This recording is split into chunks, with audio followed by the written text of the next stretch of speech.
Lissa was a nickname that I'd given myself in high school, and I only used it for a year or two.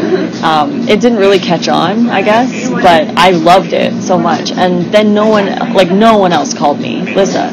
So when I changed and became vegan and raw, I was like, in a way, I kind of wanted a new personality. Like, it was like a rebirth of myself, and I wanted to be known as something different than Melissa. Right. Even though I love my name, I just wanted something different. So I was like, oh, Lissa. I always loved that name, and I had wished people had called me that. So I'm like, I'm going to call myself Lissa. So that was that. And then the raw food romance was more... it was really hard to come up with a name, because everybody's like, raw food this, raw food that, and I'm like, like, they were really cliche in a way, and some stuff I was coming up with didn't sound very good together, and then I was like, well, raw food romance is like, you're falling in love with real food, with what is actually food, and not, the animal products and all this other stuff. So I was like, my tag is fall in love with real food. So you're having like a romance, like you're loving your food, you're learning to change your perception over it, and learning to create it and like be in contact with your food more, because we're not. I mean, yeah, we're in a restaurant, we get catered to once in a while, but like really we should be like creating our food and like energetically being with it. And that is kind of the whole premises of my thing, is to fall in love with real food and to learn that this is what we should be feeding ourselves with. Very cool. So, yeah. What do you eat now? What do I eat now? I eat raw vegan foods, but I am not a purist, or what they say is like, like some people can say natural hygiene or full fruitarian or whatever. I still consider myself fruitarian because I eat the majority of my calories from fruit, but not everybody will agree with me, and there's like thousands of ways to be vegan. And my way is just my way. I call myself a Lissatarian, even, in my description on my YouTube channel, or whatever, or compassionate eating. Like, I'm compassionate to myself, I'm compassionate to the animals, so I compassionately eat. Like, I label myself as raw vegan because that's a general grouping of how I eat. And when I say I'm not, like, 100% raw, there's 5 things that I keep in my diet that are on the fence, kind of. There's coconut aminos, which is controversial. People say it's cooked, whatever. It's just fermented coconut tree sap. But whether it's cooked or not, I don't care. Nutritional yeast, I still keep in my diet. That, again, is cooked, so technically not raw. And there's also controversy over if it's healthy or not.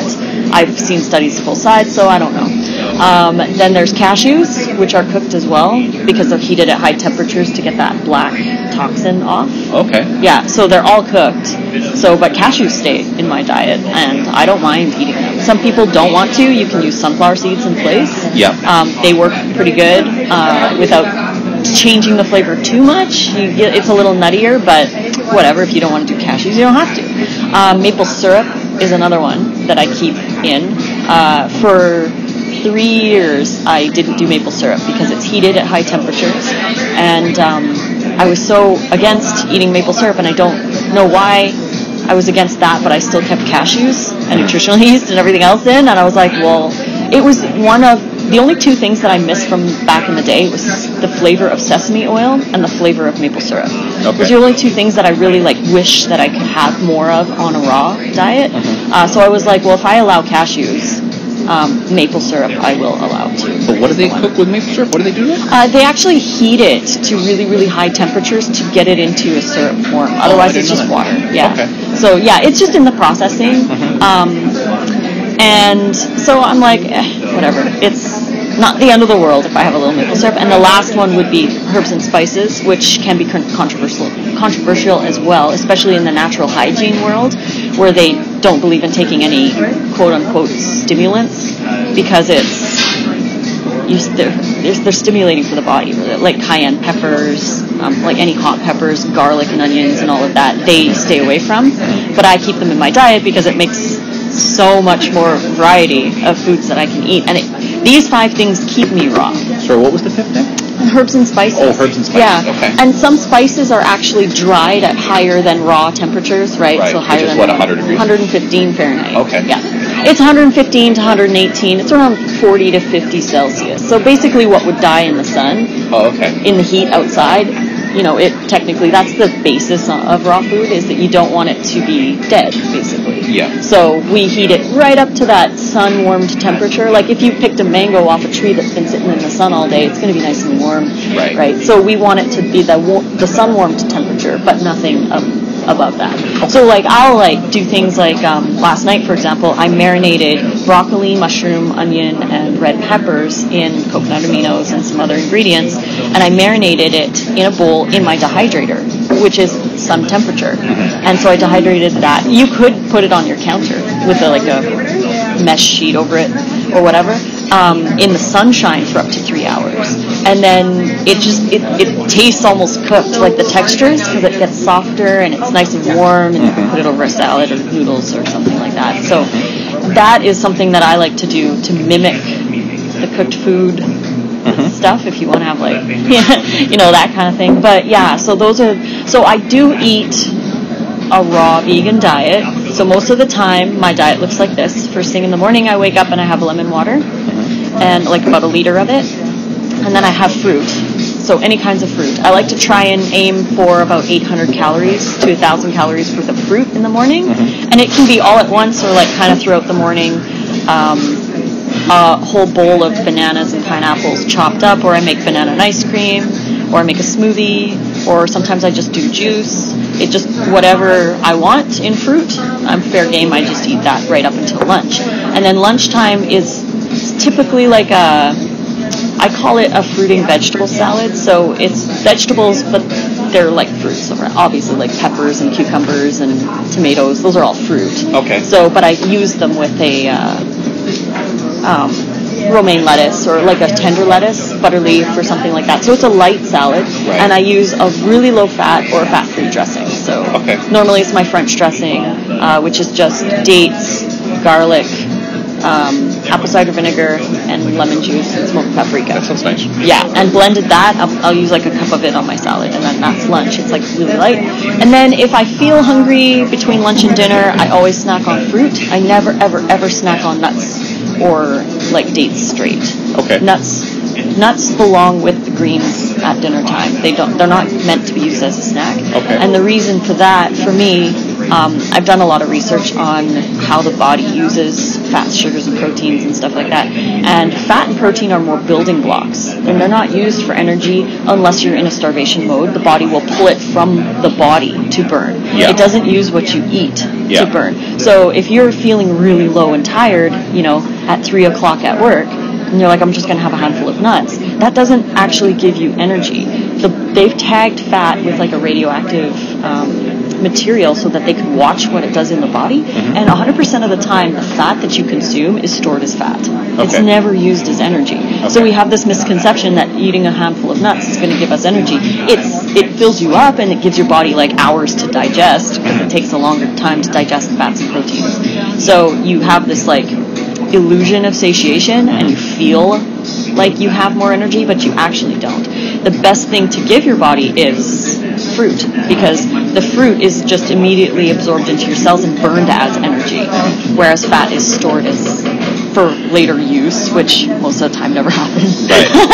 Because we're constantly eating, right? I've stored a lot of nuts. You got a lot of nuts. Yeah. But yeah, so I never ever use nuts as snacks. They're used in my evening meal. So when evening time comes around, that's when I do like my heavier vegetables like broccolis, kales, spinach, that kind of thing. I'll make like a big dark leafy green salad.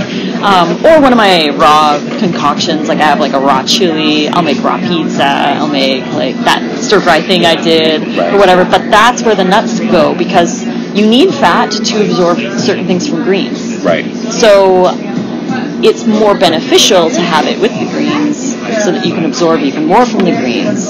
And plus, it's not interfering with any insulin, because normally in a big green salad you're not having very much sweet unless you put dates in the dressing, which I find is fine with that in that setting. So yeah, that's basically what my day looks like. And then if I'm hungry later on, I'll have an ice cream before bed. But yeah, Yeah. And you do a lot of videos on the channel about what you eat a day kind Yes, of stuff? I have over 60. Oh, wow, okay. Yeah, and I keep doing more now that I have my pro camera. I'm doing like slow motion, what I ate in a day videos now. Nice. That's my new thing. So let's do this now. Like, what are all the different ways people can follow you and whatever? Oh yeah. So I'm most active on Instagram and YouTube. Okay. So Instagram is at Raw Food Romance. Okay. And YouTube is Lissa's Raw Food Romance. Okay. And then you can also find me on Facebook. Is there an apostrophe in the YouTube? Yeah. There's okay. Yeah, Lissa's. Yeah. Facebook's the same, Lissa's Raw Food Romance, and I'm also on Snapchat, Lissa Raw Vegan, but I'm not as active on Snapchat as I am on Instagram. Instagram is like basically like the hub where everything is. Okay, perfect. Yeah. Do you have a website or anything? I do. It's rawfoodromance.com, but it's not where I'd like it to be. Okay. It's kind of just a placeholder now until I'm working on my next book, so I have like no time to like focus on my website. I want to eventually have a blog and get an email list going and do some other stuff, but for now. What was your best-selling book? Best-selling book is the Dips and Dressings. Dips and Dressings? Dips and Dressings. Where can people find that? You can get it on, well, I do have another website called, it's payhip.com/rawfoodromance. Okay. It's where all of my ebooks reside. So it's payhip.com. And they can go there and get any of my ebooks. I have 4 actually right now. There's the 52 to a New You, which is a transition. You first transition to vegan and then you transition to raw. And then there's other things in there to improve your life, like drinking more water, doing exercises and everything. And you're supposed to do it over a year. Okay. It's like a 1 year. Like first it's like 3 weeks and you're vegan. And then the rest of the time you're doing other things to improve your life. And you're supposed to take each step 1 week at a time. You could do it all in 1 day. You could do it in 52 days. You could do it however you want, right? Sometimes you might have to stay on one step for a month to really get it habit and then move on to the next one or whatever. But that one's $5. And that's just offered for like people transitioning. Okay. I have a 30-day meal plan, which is 90 recipes. So you're eating something different for breakfast, lunch, and dinner for 30 days. Wow. Yeah, and it includes the prep work. So like if you're making something for breakfast and I want you to have cashews for dinner, but they have to soak, in the breakfast section it says, hey, by the way, soak your cashews. So it takes 10 seconds, pour water in, soak your cashews, and then when you get home from work, the cashews are soaked and ready. Yeah. Because a lot of times people are like, they'll get home and they'll be like, I want to make this recipe. Oh, I was supposed to soak my cashews for 5 hours. When, and then they don't want to make it, and then they get discouraged, and then they just put a pizza in the oven. Because it's like, they feel like it's too much work, but really it's not. 10 seconds to soak your cashews first thing in the morning. It's just being reminded. Yeah. So in the meal plan, there's all these little reminders, like to rinse your beans if you're making sprouts, or soak your nuts, or put this in the dehydrator because you're going to want it ready for dinner or whatever. So there's those step-by-steps in that meal plan. That's very cool. Yeah, and I'm making a second meal plan. That's what I'm working on right now. Okay. It's part 2. And then the dips and dressings, which is like by far my most popular, because all it is dips and dressings. So there's no like salads. I offer suggestions as to what to eat the dressing with, like what kind of salad it would be good with, or what kind of veggies you should dip in it. Yeah. But other than that, it's like fair game. Like you can make whatever you want. Yeah. You could drink the dressing as a soup or whatever. So, but yeah, that's the most popular one because there's 117 dips and dressings in there. Wow. So how many copies roughly sold on that one? If I had to guess, close to 1,000 or more. Okay, yeah. So you don't have a way of tracking that? No, okay. I could track it on, but I have like both, I sell both ebook version and print versions. So the print versions are available on Amazon.com or .ca. Or and all the books are available both ways? Except the 52 to New You. I have to put that into a special format in order to get them to print it, which I haven't done yet, which I will. Yeah. And I want to kind of like put more information in it. Yep. So it's a little bit easier to, for people to have like more information, because right now the pages are like super small. It's like, do this. And I want to get more into detail, like the whys of vegan and like all this kind of stuff. So I want to like make it a huge book. But for now, that one's only ebook. Mm-hmm. The 3, the meal plan, the dips and dressings, and I have a winter raw food for people living in Canada who like the stuffing and the turkey and all of that kind of flavors of the holiday season. I have made everything raw version stuff, and there's also at the back of the book there's tips on being raw in the winter, because that's a big challenge for a lot of people because it's cold and they don't want to eat cold food. So there's a bunch of tips in the back. And my recipes in that book are geared towards helping you through the winter. So offering like, using the dehydrator to warm stuff up, using the Vitamix to warm up soup, or spices to stimulate circulation and warm you up. And then there's other suggestions like exercise, like some easy things that you can do to warm up. But so all 3 of those are available on Amazon right now. Okay. So, yeah. Cool. Yeah. Were you born in Edmonton? I was. And you were raised here and everything? I was. Okay. And you're moving to Portland or south of Portland? South of Portland, yeah. About 4 hours south. And that's a few months away from now? Yeah, whenever my fiancé visa gets approved. All right. So, what did you eat before? Oh my gosh. What was like an average day eating for you before? Well, I go through phases. I've known about raw veganism since 2004. So I've known about it a long time. And it took until 2014 for me to actually do it. Like I've done it, hundreds of times, but I would fall off, I would go to someone's house and they would offer me something and be like, oh, I'll get back on tomorrow. And then I never would, and whatever. So I've had my challenges with going raw or vegan. I'd never actually had that vegan connection. Okay. I loved the raw food diet because I resonated with it. I felt it was beautiful to eat living foods. I thought that was like the most amazing way to live. So I would always try, but I never had that vegan connection. I never understood really, like I knew, but I had the blinders on. I would block it out and be like, well, we're meant to eat it or whatever, all those excuses that I'd come up with. So I never stuck to it because I don't think I had that strong connection. So I did all kinds of diets because I worked in the natural health industry for 15 years. Okay. So I worked in a health food store and I had access to, you name it, diet ideas and all this kind of stuff. Supplements galore, protein shakes, whatever. I got free supplements like fish oils and everything, and I would just, that was my life, and I was taught that way. So I believed that it was still okay, right? And I'd go through my junk food binges, and I had a binge eating disorder, so like I would eat like a whole bag of chips for breakfast, for example. And then I would be healthy the next day. Yeah, I know, and it's like, I couldn't help it. Like I would just like keep eating, and I'd be like, why am I doing this? And I would just keep eating, and just I couldn't stop myself. So, but then like the next day or two, you'd be like, oh, I'm gonna be all healthy, and you go to the store and you buy all these fruits and vegetables, and then they rot in your fridge. Yeah, because you're like all healthy at the store, you're ready to go. But yeah, so I've done paleo, I've done keto, I've done nourishing traditions, the Weston A. Price stuff. I never actually if I did vegan, it was always raw vegan. Like I never did just a regular vegan diet because for some reason I believed if I was going to do vegan, it was going to be raw vegan. Yeah. So I did about a year and a half or so, I don't really remember the timeline. I did a really, really hardcore keto style diet. Very clean, like as in clean to society's standards, not to us. But I was doing very high fat, high protein, and very low carbs. Thank you very much. You're very welcome. So that was, I did a 2-month challenge at the gym where I was working out 1 to 2 hours a day, 5 to 6 days a week, with a personal trainer 3 times of those days. And I was I paid to be in this challenge to actually lose weight.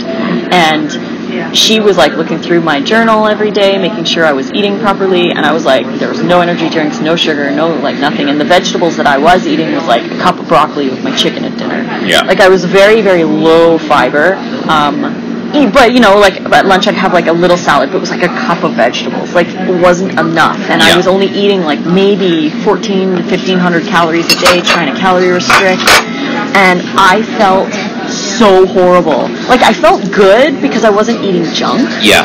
But I felt horrible in other ways. My joints started hurting more. My acne, I was breaking out more. I had no energy. Because we run on carbs. Yeah. We need carbohydrates to run. And I was eating so high fat and protein that I had hardly any carbs to actually do the workouts I was doing. Plus, I was working out so much. I was taking rest days, obviously, but there were a couple times she sent me home because I was no energy. So I did that for about 2 months, and at the end of that 2 months, my like cheat at the end of it was a bag of ketchup chips, which was really weird that that's what I chose, because like I thought about it for like weeks before the end. It's like, what am I going to break this on? What am I going to do? Like, whatever. Ketchup chips for some reason. So I ate that, and then the next day I ate something different. I can't remember what it was, but I was like, I'll get back on tomorrow. And then I never did. And then I thought to myself, if it takes this much work to lose, and I didn't really lose tons, I lost maybe 20 pounds. And you gained it all back within a month? I did, yeah. Because I was like, if it takes this much effort, and I didn't enjoy my meals anymore, like after a certain point of time, you're like, I'm bored of chicken and vegetables, like this is really boring. And I got so, what's the word? Can't think of the word, like disheartened or disenchanted or something, and I was just like, I'm just gonna, you can eat. I was just so like frustrated that if it took this much work to lose weight, what's the point?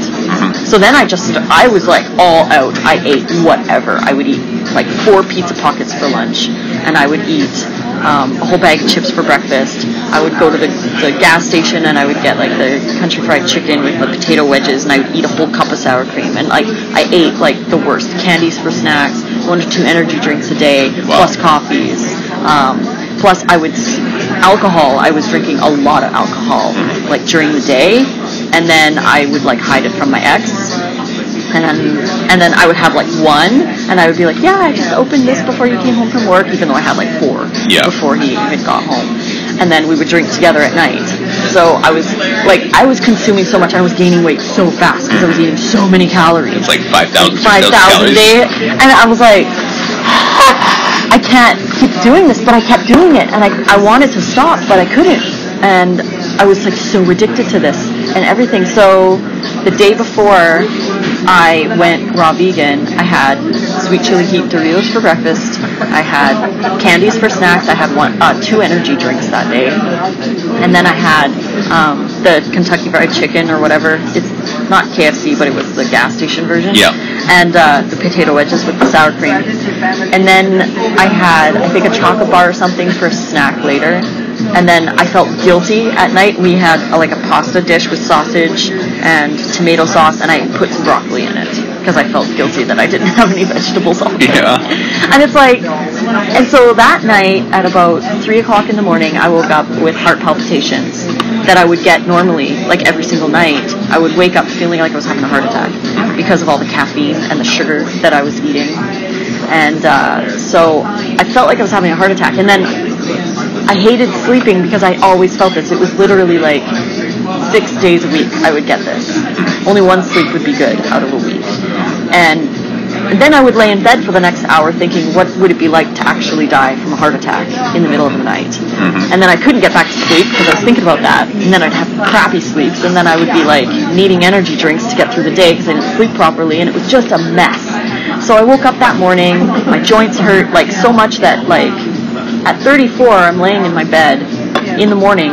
For 5 minutes, I have to rotate my ankles to get them unstiff because I couldn't get out of bed because I couldn't bend my foot to stand. It hurts so bad. So I do that. I get out of bed and I'm like, that's it. I'm done.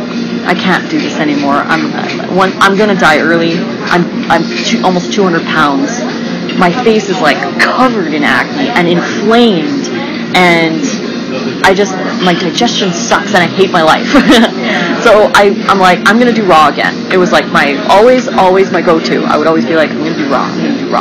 So I start binge watching Fully Raw Christina. Okay. And I watch pretty much every single video she had. And I was reading through the comments, and one of the comments was urging people to watch Cowspiracy, Earthlings, and Forks Over Knives. So I start watching. I think I started with Forks Over Knives, and I was like, yeah, this makes sense. And then I watched Earthlings, and then I was like bawling my eyes out, and I'm like,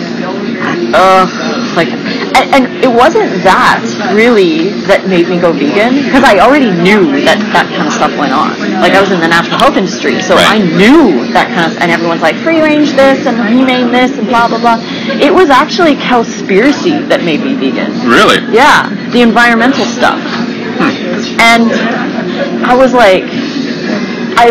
almost like in shock that it was that bad of the stuff that we're doing to the planet.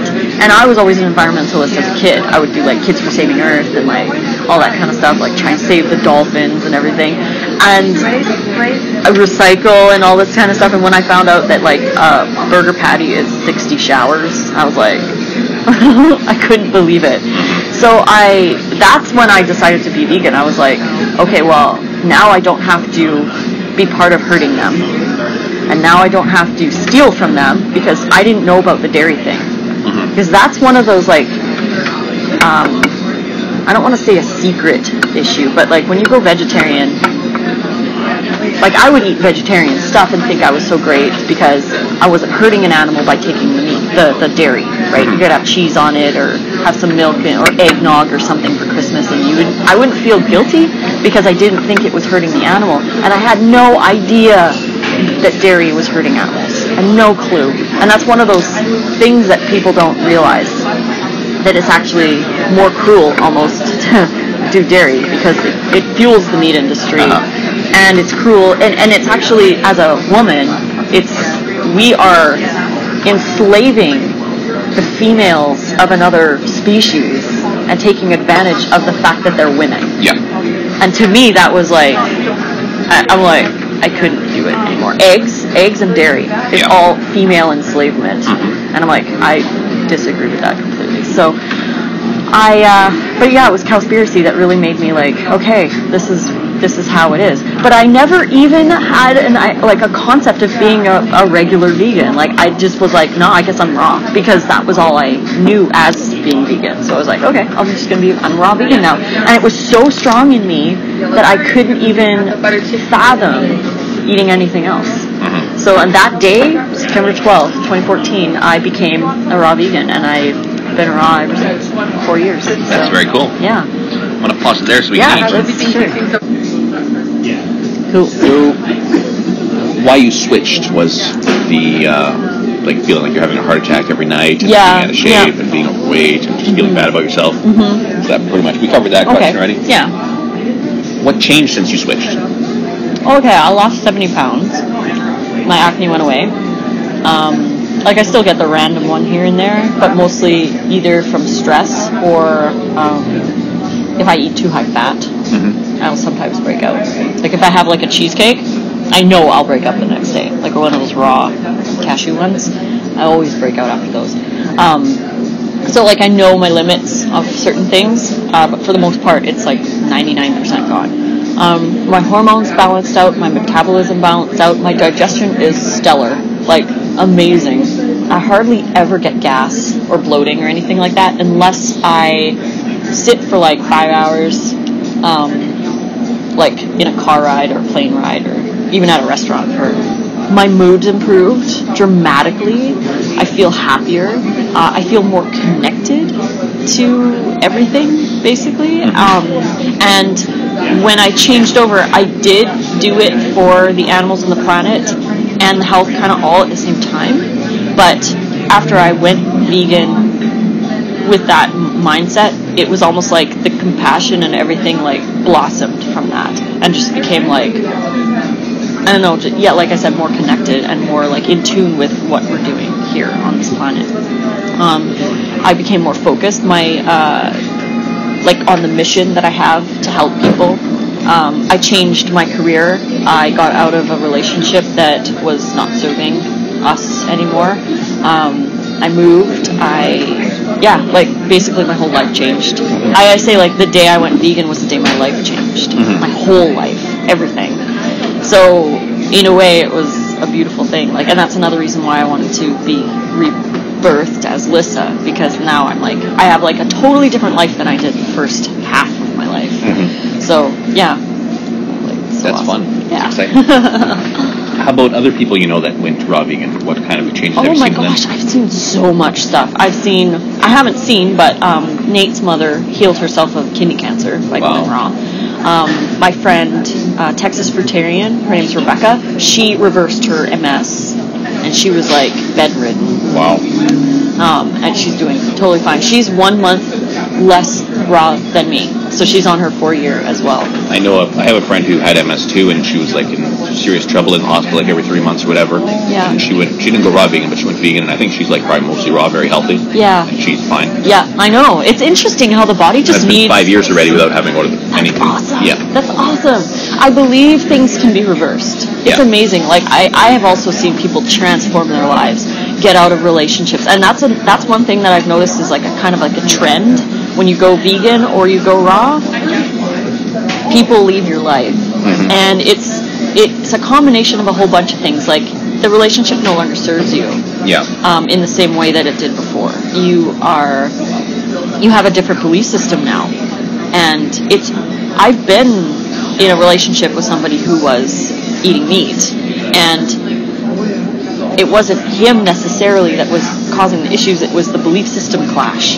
Like, it's like, if you can't be compassionate, and I'm sitting here being compassionate, like, it's really difficult to handle that as a compassionate eater. And you're like, well, you know, you're sitting there across from them eating a steak, and they're like, this is so good, and you're like you just can't, like, and you don't want to say anything because it's going to cause a fight, and you want to say something because it's wrong, and you're in this, like, internal battle. So it's just easier to not be in that relationship. Like, I'm not saying to not be in relationships with people like that, because we do need to be friends with them so they can see what we're doing and see our example, but some people just aren't ready to change, and some people need extra time. So I have noticed that people release relationships, so many relationships, when they go vegan and raw. Because I think when you go raw, yes, vegan to an extent, but not so much, because you can still eat vegan junk. And vegan junk can still numb you in a way, like the high fat and all of that kind of stuff. You can kind of like zone out, like eat a pizza or whatever. But when you're raw, you don't have those options. Like, you can have a raw pizza, but it's not the same. It's not the same as numbing yourself with that food. I'm not saying it's bad, but it's a way to numb stress. You get home and you're like, I'm just going to throw some Gardein in and eat some vegan Chinese food or whatever. And it's just like, it's comfort food. That's all it is. And it numbs us. And then we don't face those emotions and feelings that we're actually feeling. So when you go raw, you don't have those crutches anymore. I don't have potato chips to go back on to. I can't have French fries. I can't. And it's not that I can't. I choose not to.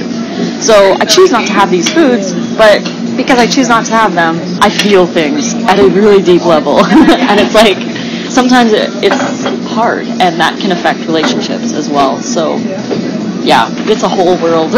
I get what you mean. Yeah. For me, it was when I quit drinking that, like, I basically realized no one in my life was any of use to me at all, you know? Yeah, because, like, when you're a heavy drinker, that's who you are. Your personality doesn't matter. Your, like, interests don't matter. All it is you want to drink and you want people to drink with. That's it. That's, like, the only requirement. Yeah. So then you stop drinking, it's like, okay, well, everyone's useless now. I don't like any of these people. I mean, you're like, start a new life. I would not hang out with you if I was sober. Yeah. Yeah, so and then you start to realize that, where it's like, would I hang out with you as a vegan or raw vegan, sober, awake person? Like, no, I wouldn't. I would respect you and be civil to you and maybe teach you things, right?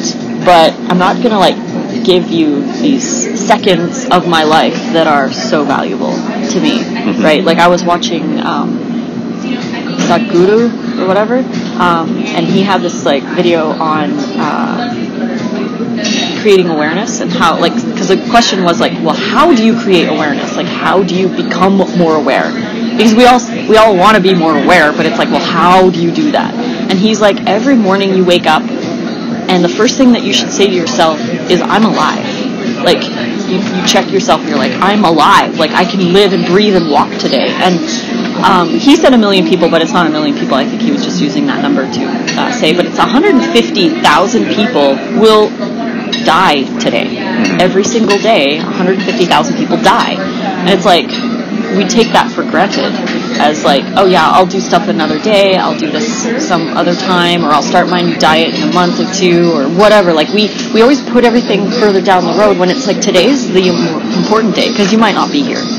You could get hit by a car, you could have a heart attack or whatever. Like, there's so many things. And he's like, when you start doing that every day, and he's like, if you can, every hour, remind yourself, like, I'm alive. Like, I'm hanging out here with you alive, doing this interview. And this is life right now. And when you realize that, you realize you're mortal. And we eventually all die. I mean, it's how life is. But we realize how important these seconds are, and we want to spend them with people that enrich our lives, and we want to share the knowledge with people who want to learn, and we want to spread this news to change our world, and we want to do our mission on this planet, and not like, sure, I don't mind watching a show or two on Netflix, but there's people who binge watch Netflix, and that's all they do with their life, or they play phone games or whatever, and it's like, they may have all this potential inside, but they're numbing themselves with TV and video games and like not doing anything. And food, and alcohol and drugs and everything, and they're just not living their life. So when you get out of that, like when you become sober, when all of this, you realize you're like, I was wasting my life, and I need people in my life who are going to uplift me, and I can uplift them, and we can change the world together. So yeah. That went into a sidetrack. Very cool. Good. That would have been great if this was a podcast, though. I know, right? So was that AV event you went to the first time you met Activism? Yes. That was the first time? Yes. What made you want to do it? What did you think of it? Oh, I loved it. It was, I met a guy at the UK Fruit Festival named Joao. Okay. And he runs the Copenhagen chapter of AV. And I don't know if he runs it or if he's like part of the organizing and stuff. And he does lectures and stuff, so he's pretty involved. And he was telling me all about AV and everything. And I've seen cubes here and there on the internet, just seeing like, I was like, oh, that's so cool. Like I love how it's not in your face, but it is. Like people don't have to feel obligated to come up and talk. Whereas some activist groups are like, hey, did you know about this? And they're like shoving pamphlets in your face and stuff, and you're like, and you just walk away. This one is it's just like you're just holding the TV. So people can see it who may never see it in their whole lives. And they're welcome to come and talk if they feel like they are compelled to. And like we do go up to them and ask them questions like, what do you think of this footage? But you're not like imposing, how everyone's like, stop imposing your beliefs on me. But we're not. We're just trying to help them understand what they're seeing. And I feel that is such a non-violent or non-imposing way of helping people to see the truth. And I loved it. I loved the style of the cube and how it's called the Cube of Truth, and like just all of it is just cool. So I was like, I want to be a part of that one day. But I never really looked into it until I went to the UK Fruit Festival where I met Joao, and he was talking about the cubes and how to talk to people. And he's got like this total like non-judgmental way of debating and conversing. When you're talking to him, you're just like, I admire that so much, that you don't get worked up or like emotionally involved in the conversation. And I'm like, man, I want to learn more about how to talk to people and how to have these debates. So I saw him again at the Woodstock Fruit Festival, and he was talking to me and Nate about the cubes and stuff, and me and Nate were like, we need to find a cube to go to. And then another time we were in Portland. This was before I met Joao, but in Portland we were driving around and we took a wrong turn, and when we turned, we drove about a block and there was a cube, and I'm like, oh my god, there's a cube, let's stop. So we stopped and walked out, and we kind of were walking around and checking it out and seeing what it was all about. And Earthling Ed was there. Oh, cool. Yeah, and he was doing his debate with the people, and actually that video of that debate is on YouTube now, and we're in the background watching. Oh, yeah? Yeah. Awesome. So it's so cool. But yeah, we stood there and watched Earthling Ed do this debate with this person, and we're both like, wow, I want to like be able to talk like that and stuff like that. So I did have a couple like experiences with people and seeing cubes and stuff, but never actually been in one. So I wanted to do that. And I was talking to Richard because I met him at the Canada Fruit Festival, and we were just talking about he was going to drive to Prince Edward Island, and he's there now. He's there now, yeah. And he was like, I said, oh, I love the rocks in Ontario, because the rocks on the side of the road. He said, oh, I spray painted the word vegan, or the vegan V with vegan on one of the rocks. And he's like, I was going to tell you when you were driving through Ontario to see that, but you were on the other side or whatever. And I was like, damn, And then I was thinking, because me and Nate's mom, when we drove through Ontario, when we got to Montreal, we saw a cube in Montreal. So that, just the thought of that trip triggered me to think about that cube. And I told him, I was like, oh, you should go find a cube while you're on your travels or whatever. And he was like, hey, there's one on Saturday here. And I'm like, what? No way. I'm like, tell me, I want to be part of it, because I didn't have anything to do on that Saturday, and I was like, clear my schedule, because I'm going to do this cube. I really, really, really wanted to. So that's when he told me where it was and everything, and he got me in contact with you, and then, yeah, I just was like, this is awesome. So, yeah, it was really cool experience, because, like, I'm, like, wearing all black with, like my ethics shirt that said black vegan, and I'm, like, all cool. Black and, like, yeah, that ethics shirt is, like, a really good cube shirt to wear. I'm, like, wearing all black, and I have a black hoodie, and I'm, like, going to my car. I'm, like, I feel like such a rebel. Like, oppression and all this kind of stuff. I felt like I was, like, doing something, you know? Yeah. And so I'm, like, driving there. I park. I'm waiting for you guys. And then when you strap me up, and I'm standing there with the TV, it's a really interesting experience, because you can't say anything or move. So you're really absorbing everything around you, and it's at like a heightened, like, meditative state where you can think about stuff, you can listen to conversations, and you can observe everybody. And I found it interesting what people were doing. There was people who would swear. There was people who were swearing at us. Like you were talking to somebody else, but there was a guy that was in the back, and he was like, F you vegans, you blah blah blah blah blah, F you, and he was like walking the side, and I was like, there's some angry people, and then there was that guy who was like really debating, hardcore, and then there's people who like just walk by like you don't even exist when you know they saw you, right? They don't even look at you. And then there's people who like look, and then they look back, and then they look again, and they keep looking, but they keep walking. And then there's the people who stop and watch close up, and then there's the people who stop and watch far away. They don't want to be part of it. And then there's the people who drive by and honk because they're vegans, and they're like, yeah, keep it truth. And then there's kids that walk by singing, and like, yeah, guys, it's awesome. And then there's people who get mixed up between Anonymous and Anonymous for the Voiceless, because they see the mask and they're like, Anonymous, and you're like, we're not the same. And then there's people who like stop, who drive in, and they're like taking Snapchat Insta stories and everything, and like taking pictures, and I gotta share this with my person or whatever, like, so. And then there's people who are just like totally into it, who take the cards and who want to actually do it, and who show genuine interest. There's people who had zero idea that this was even happening. And then there's other people who know what's happening but put the blinders on and walk by. It's amazing to see the different mindsets of everybody, because we're all human. We all have this compassion in us, because some of us tap into it, like you and I, and actually do something about it, and then there's other people who don't. So it's like that cognitive dissonance that happens, and they just don't want to admit it, or they don't want to change. Change is hard. Even for me, it was hard. It's hard to change. We're creatures of habit. We like things the same all the time, and the things that are same all the time trigger memories from the things that were the same all the time.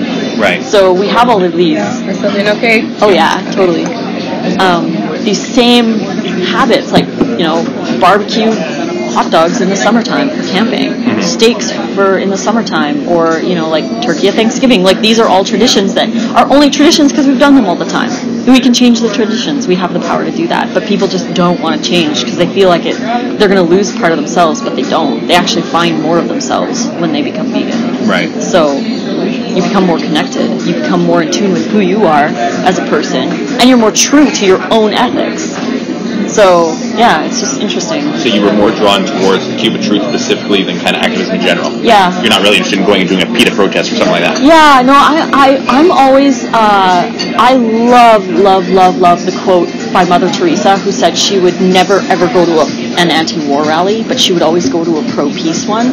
They have the same outcome, or the same idea basically behind them. They're both anti-war, and they're both pro-peace, but the anti-war one is so angry and violent and just depressing and hot, like dark and everything, but the pro-peace one's like, I love everybody, we don't need to kill anyone, it's all good, right? Yeah. So it's just the perception of it, and the Cube of Truth to me is more in the pro-peace. For sure, you're absolutely right. Yeah. I use the same kind of analogy, but I describe it as supply activism and demand side activism. Yeah. So I'm promoting demand activism, like leafleting, chalk, cubes, things that were like changing the people themselves, right, who were interested, as opposed to targeting like companies and suppliers and stuff like that. On the other side, where they're doing like disruptions and protests, stuff like that. Yeah, which is cool, and any kind of activism is good.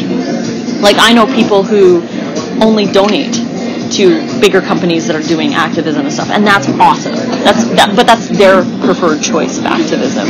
And for me, my preferred choice is to do stuff like this. Or I think for me, my preferred choice of activism is being an example. Yeah. That's like my main like umbrella of activism, because that's what I do on my page. I show people how awesome it is to be raw vegan, or even just vegan, or whatever, right? Like, it's awesome. You have this amazing life, and you feel great, and you look great, and you're compassionate, and all this other stuff, and you just have this happy life, right?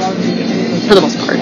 Some people don't, but you know, they still have stressful jobs and other things, but it helps you cope with those stressful situations. For sure. And I have always wanted to do like stickering, like get some stickers and put them on like chicken at the store, or, you know, like this is not food or whatever. I've always wanted to do that. There's some people who like we got these not your milk stickers at the Canada or the Woodstock Food Festival stuff from someone. Not your mom, not your milk? Yeah, not your mom, not your milk. Yeah. And we were sticking them on the subway in New York. Oh, yeah? Like, just on the posts and stuff, you know, just here and there wherever we could. But it's, I think the most the most direct form of activism is the example activism, because people in general want what other people have. So like, if they see you happy, they see you lean, they see you healthy, they see you being compassionate, they see all of this stuff, they want that in their life. And they may not know how to get there. They may not even know that veganism is a thing, but they want what you have. And I've had thousands and thousands of people messaging me saying, I went vegan because of you, or something like that. And it makes me feel so good, because I didn't have to say anything except show my food and show my life and show what I did.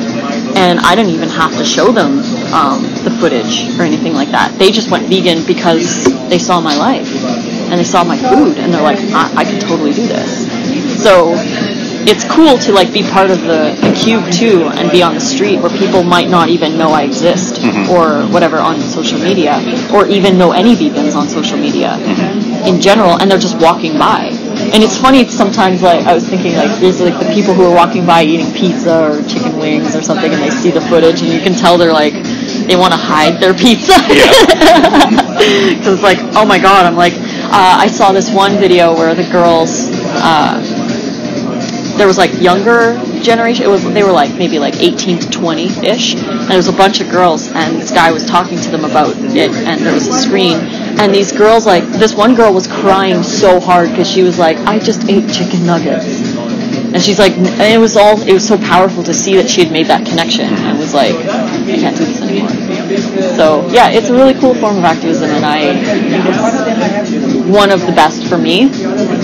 And like, is it something you want to continue doing? Oh yeah, for sure. You're definitely going to keep going out. You'll like join a chapter down there, or start one wherever you're living. Yeah, totally. I know there's one in Eugene, which is really close to where we are. Okay. So there's a chapter there. There's one in Portland, and we've joined both on Facebook. So we're in both. So if there's a cube, we'll probably go up and heart. Cool. And do that, and maybe even make one in our little town. Yeah, that'd be fun. So cool. Yeah. And Nate's like, we could just stand back to back and just stand together. They do that, yeah. In Banff, there's like 3 of them that do it like lots of days, like more than once a week. Really? Yeah. Wow. Yeah, that's awesome. Yeah, Banff is a good place because there's so many people who go in and out. For sure. So what are your favorite vegan-friendly restaurants in Alberta? I really like the Green Mustache. It's that new one. Yeah, I did an interview with her a couple days ago too. Yeah, I really liked it there because it was very kind of like, I mean, I eat like 5 times the amounts that restaurants normally give, so it wasn't enough, but it was good. Yeah. So I really, really liked eating there, and I ate there for my 4-year raw vegan anniversary. Oh, nice. So it was kind of like my little treat to myself. I'm excited for Canoe. That opens this Sunday. Yeah, Sunday. I know I won't be here. Yeah. It'll be like the first thing I eat at when I get back from Oregon. Where else is good? I have eaten at Padmanati.